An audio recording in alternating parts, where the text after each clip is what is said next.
Obviously hesitate तो हुए होंगे आप भी। सब हुए हम्म, हैं तो आप कैसे छूट गए इस हेजिटेशन से? हस्बैंड का वहाँ पे मोटिव वाला था, आपको मोटिवेट करना चाहते थे डिमोटिवेट करके। कोचिंग भी ज्वाइन किया इसके लिए, बट मुझे वहां से कोई फायदा नहीं। अलग आपको रिस्पेक्ट मिलती है जब आपको इंग्लिश आती है, तो एज अ ह्यूमन बीइंग और as a special. Very important in English language, in any language vocabulary is very important होता है। तो आपने वोकेबुलरी प्रॉब्लम चलिए जी, how are you? Hello ma'am, I am fine and you? Yes, I am also fine. So Anjali ji, firstly आप अपने बारे में थोड़ा इंट्रोडक्शन दीजिए। Yes, ma'am. Actually, my name is Anjali Giri, and basically I'm from UP, but currently I'm residing in Haryana. And if I talk about my qualification, I have done my graduation and B.Ed also, and I have cleared many TET exam like CTET, UPTET, and I'm currently preparing for government teaching exam. And हम आपके English journey पे चलते हैं, because आप, मैं बोलूँ तो आप मल्टी टैलेंटेड वुमन हैं, बिकॉज़ आपने इतनी सारी चीज़ें की हैं, प्लस हाउस मतलब हाउ होम का वर्क है, children care, family care, after that you are working on YouTube also and also you are teaching, so that's like and also you are preparing for government teaching exam. So I am if I will say so मैं आपकी firstly मैं ये बताना चाहूंगी कि पहले मैंने बहुत सारी प्रॉब्लम फेस की इस लैंग्वेज से रिलेटेड। एक्चुअली मुझे कोई आइडिया नहीं था, और मैंने 2014 में सोचा था कि मैं एक फ्लुएंट स्पीकर बनूंगी, बट मैंने 2-3 बार क्विट किया। एक्चुअली मैंने कोचिंग भी ज्वाइन किया इसके लिए, बट मुझे वहां से कोई फायदा नहीं हुआ।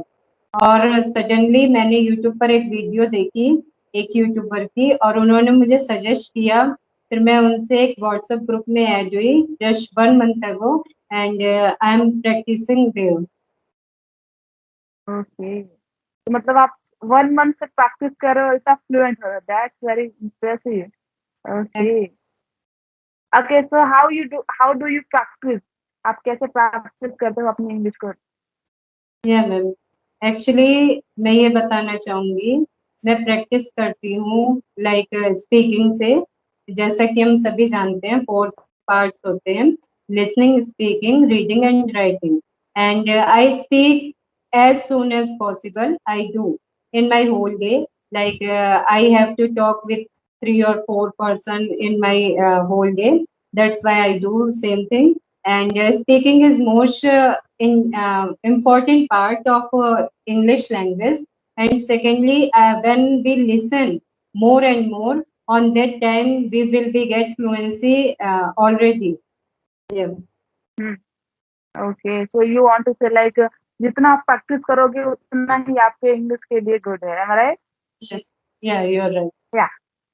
या या ओके, देन आप अपने लाइक आप डेली रूटीन में इंग्लिश को लेके क्या करते हो? मतलब कंटिन्यूअसली आपका कुछ टारगेट होता होगा ना कि इतने हर डे में को ये करना है, तो आप क्या-क्या करते हो अपनी डेली इंग्लिश को बूस्ट करने के लिए?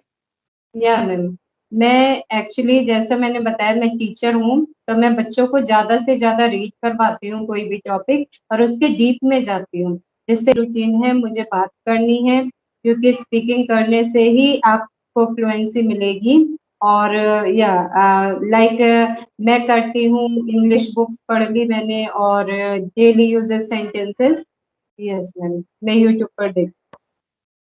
ओके, एंड आपको वोकैब्युलरीज़ में क्या पहले प्रॉब्लम होती थी एंड उसका आपने क्या सॉल्यूशन लाया? वोकैब्युलरी बिकॉज़ वोक क्योंकि यस। मोस्टली लोगों का क्वेश्चन होता है कि हमें इतनी सारी वोकैब्युलरी याद नहीं होती है, तो आपने क्या जुगाड़ किया इसके लिए? यस मैम, मैं बताना चाहूंगी, वो कैप्स की सभी को प्रॉब्लम होती है लाइक मी।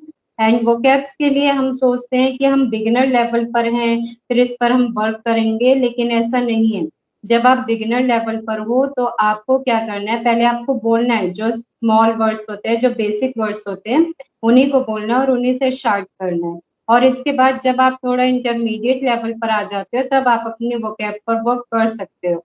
और लाइक आप डेली के 2 से 3 वर्ड्स आप बोलें, उसको सीखें, और उसके बाद अपनी होल कन्वर्सेशन में यूज करें। जितनी बार आप यूज करेंगे उतनी बार वो आपको वर्ड रिमाइंड हो जाएगा, और आप उसे फिर भूलेंगे नहीं। Hmm, that's very good. Okay, and अब अपनी हेजिटेशन को आप कैसे दूर किए? फिर आपने अपनी हेजिटेशन की प्रॉब्लम को छूमंतर किया बिकॉज़ नाउ आपके फेस पर full of confidence I can see. तो कैसे आपने दूर किया अपनी हेजिटेशन? या एक्चुअली जब मैंने फर्स्ट टाइम, मेरा भी एक यूट्यूब चैनल है, और मैंने फर्स्ट टाइम वीडियो बनाई थी, तो मुझे बहुत हेजिटेशन थी, और मुझे बार बार कट करके 1-1 सेकंड की वीडियो रिकॉर्ड करनी पड़ी थी। बट जैसा कि मैंने बताया, स्पीकिंग आप जितना भी करोगे तो इसके बाद आपका कॉन्फिडेंस भी बूस्ट होगा। एक्चुअली हेजिटेशन वहां पर आती है जब आपके पास कॉन्फिडेंस नहीं होता, और जब आप कंसिस्टेंसी से चीजें करोगे, स्पीकिंग करोगे, तो इसके बाद अपने आप आपकी हेजिटेशन दूर हो जाएगी। जैसा कि हम देखते हैं एक बच्चे को, अगर उसे कोई वर्ड का मीनिंग नहीं पता होता है तो इसके बाद वो हेजिटेट होता है, थोड़ा नर्वस होता है, लेकिन जब उसको उस वर्ड का मीनिंग पता होता है तो वो कॉन्फिडेंटली बोलता है, उसको कोई भी हेजिटेशन नहीं होती है। Okay, that's it.